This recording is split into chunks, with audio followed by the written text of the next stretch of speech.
Es un gusto estar con ustedes y ser el último de los participantes, me parece, ya de este día, de esta tarde. La ventaja es que los agarro cansados, entonces ya, lo que diga dirán ustedes, ya, pero ya que acabe, entonces será breve. Bueno, es un discurso del Santo Padre bastante interesante, como el resto de las intervenciones, de las aportaciones que hizo en nuestra ciudad. No podemos verlas como algo aislado cada una de ellas, y de alguna manera esta última es realmente genial, magistral. Es un discurso que se divide en dos grandes partes. La primera parte es el símil de la ciudad de Nínive con otra ciudad, y en la segunda parte es la realidad de los migrantes. Hilvanadas las dos partes, entretejidas con esa aportación del sentido y significado de las lágrimas. Y por último se agrega un epílogo, un final, que es un saludo a la comunidad del Sambol, que no es solamente algo accesorio, sino que es parte, como digáramos, concreta de este discurso hacia la realidad migrante. Es una manera de hacerlo patente, de hacerlo realidad, como el Santo Padre suele hacerlo. El Papa Francisco tiene una forma de hablar que tendría nosotros que hacernos especialistas en la materia, porque sus palabras son tan sencillas, son tan directas, son tan claras, que para lograr darles el significado y el sentido adecuado, no podemos simplemente repetirlas, sino que tendríamos que ir a la doctrina que las envuelve, a la doctrina que está detrás de cada una de sus expresiones. En cosas tan sencillas de sus expresiones, por ejemplo, hablar de lágrimas, pues nosotros podríamos entender que habla de llorar, simplemente pues que lloremos y punto. No es así. El Papa Francisco es un gran antropólogo. Es un hombre profundamente humanista, conoce la estructura del hombre, conoce la estructura del corazón, de la mente del ser humano, de su ser social, y es ahí donde lo concretiza en cosas muy directas. Bueno, el discurso comienza hablándonos de una ciudad que se llamaba Nínive y de un enviado. El enviado era Jonás. Y entonces el Papa nos recuerda cómo Dios habla a Jonás y le dice: ve y habla a esa ciudad, a esa gran ciudad. ¿Cómo podemos imaginarnos la ciudad de Nínive? Yo más o menos escribí algunos datos para poder de alguna manera describirla. La ciudad de Nínive sería una ciudad más o menos en la cual podríamos hablar de una ciudad donde la salud no se cultivaba como una primordial, donde la alimentación de la mayoría de la población era una alimentación chatarra, donde la mayoría de las amas de casa, de la gente en la familia, no podía comer en el hogar. Una familia acostumbrada más bien a comer y alimentarse en la calle, por lo menos 2 veces a la semana. Una comunidad con falta de ejercicio e instalaciones deportivas, donde ni en las escuelas siquiera los niños practiquen el mínimo de deporte, desde la primaria, la secundaria y la preparatoria, donde algunos cuantos bribones han hecho del deporte un negocio particular para promover a aquellos que les parece puedan rendir algún fruto posterior, ganando alguna medalla a la ciudad, pero dejando al grueso de la población sin el estímulo, sin la oportunidad del deporte. Una ciudad donde la gente caminaba lo mínimo, una ciudad con el primer lugar en crecimiento del índice de personas enfermas de diabetes. Una ciudad mal diseñada, una ciudad expandida sin orden, sin reglas, con pésimos servicios en cuanto a iluminación, en cuanto a vigilancia, en cuanto a acceso a los servicios en general. Una ciudad con pocos hospitales, una ciudad con pésimas escuelas, algunas de ellas mal construidas y algunas todavía por construir. Una ciudad donde la universidad se coloca fuera del entorno de la comunidad, aislando a los jóvenes, separándolos del resto de la sociedad, quitándole así de hecho el fin social que debe tener cualquier carrera, cualquier estudio profesional al servicio de los hermanos. Es decir, la universidad en aquella ciudad de Nínive, no crean que estoy hablando de otra ciudad. En aquella ciudad de Nínive la universidad quedaba muy lejos y los estudiantes hacían un éxodo para llegar hasta allá, con todos los peligros, con todos los gastos, con todos los costos que esto implica y que no se reducen de ninguna manera.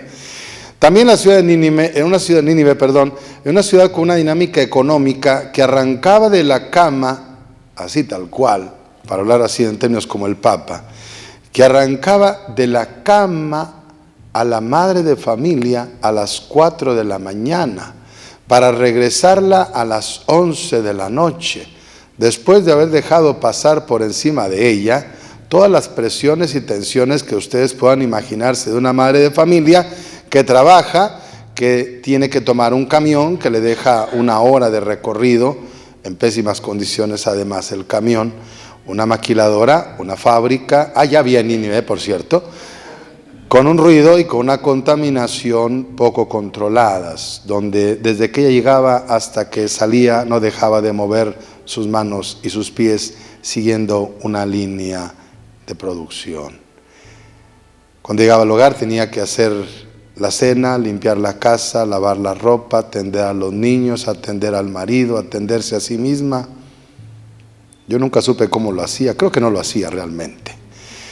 Una ciudad que no tenía guarderías, que simplemente las estancias infantiles se usaban como bandera política, donde algunos cuantos recibían sueldos estratosféricos. No sé, la última que supe yo es que la persona encargada del Centro de Bienestar Infantil ganaba 50,000 pesos al mes, creo yo, por hacer algo que realmente tendría que ser mucho más justo. Una ciudad con una dinámica de explotación era Nínive. Una ciudad donde la atención a los enfermos en el seguro, en el ISSSTE, en otras clínicas públicas era de pésima calidad, donde se apostaba más al descarte de los enfermos, donde en Nínive tengo que decirles que a los enfermos y enfermas de cáncer casi cada lucha era para ver cuándo se daban por vencidas y cuándo podían sacarlas de la lista de enfermos. Había que citarlas a las 7 de la mañana, que llegaran temprano, que checaran que estaban ahí, para poder pasarlas cuando la persona llamada doctor o doctora tuviera oportunidad de recibirlas. Mandar un informe al Torre Médica a la Ciudad de México, donde allá en frío algunos especialistas se encargarían de decir si merecía o no el siguiente tratamiento de quimioterapia.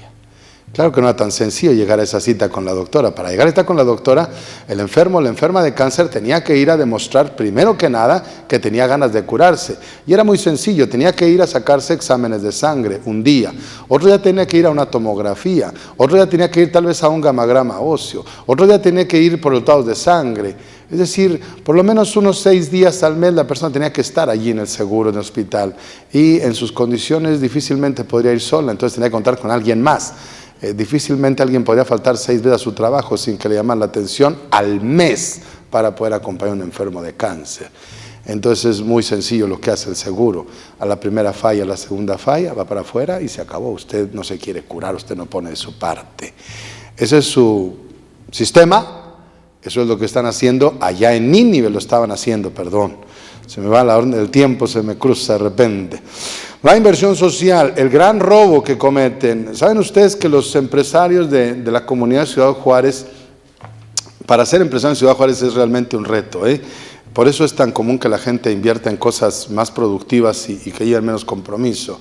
Tiene cierta explicación, no es ética y no se justifica, pero tiene explicación. Es decir, en Ciudad Juárez paga un empresario 46% de impuestos de sus ingresos.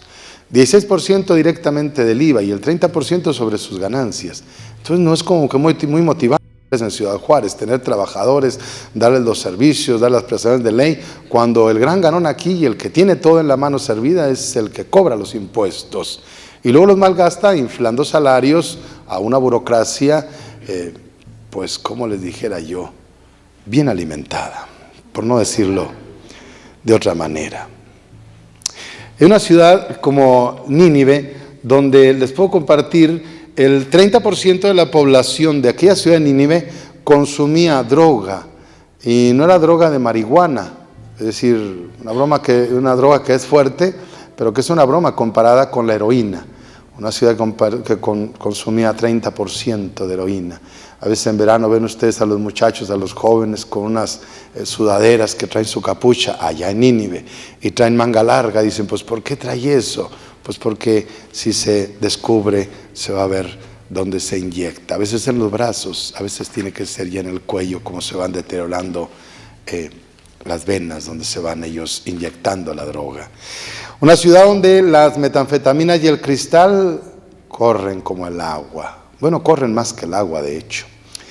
Por ejemplo, del 3 al 9 de febrero del 2017, allá en Nínive, aunque usted no lo crea, 27, en la colonia Centro, por citar una sola, una simple muestra, de 27 actos delictivos, 19 tenían relación con la droga. De 27, 19 tenían que ver con las drogas. Una ciudad donde el número de divorcios aumenta de una manera estridente, aunque es en silencio, aunque no se publican. Es un ruido tremendo el que provoca cada ruptura conyugal, cada ruptura matrimonial. Más del 50% de los matrimonios que se contraen en nuestra ciudad están destinados al fracaso, y algunos de ellos, la mayoría lo harán en los primeros 5 años, en Nínive, donde vivimos nosotros. Vacíos legales existen realmente en las parejas que se divorcian, que dejan normalmente a los hijos sin la protección, sin el cuidado adecuados. Para nadie es un misterio cómo se ha aumentado en Nínive el número de abusos de menores, de bebés, e incluso por parte de padrastros, llegando a veces al asesinato. Otro de los puntos que tiene Nínive en su contra son los embarazos en adolescentes. Tiene el récord también, no solamente en consumo de drogas, no solamente en divorcios, no solamente en diabetes, también en embarazos en adolescentes. Es la ciudad que tiene más embarazos en adolescentes en todo nuestro país. Con todo lo que esto conlleva, con lo que una menor de edad puede hacer con su niño por su desarrollo, por sí misma. Es una ciudad difícil esta de Nínive. Y ni hablar de cómo esta ciudad de Nínive ve a la mujer por abajo del hombro como un objeto en todos los sentidos, de explotación económica, de placer, de abuso, de sometimiento. No en vano el Papa citaba precisamente con tristeza, cómo no recordar a las mujeres a las que les han arrebatado la vida.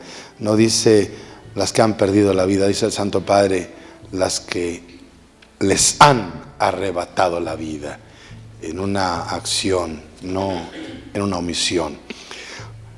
Y el Papa le dice entonces, recuerda cómo Jonás fue enviado.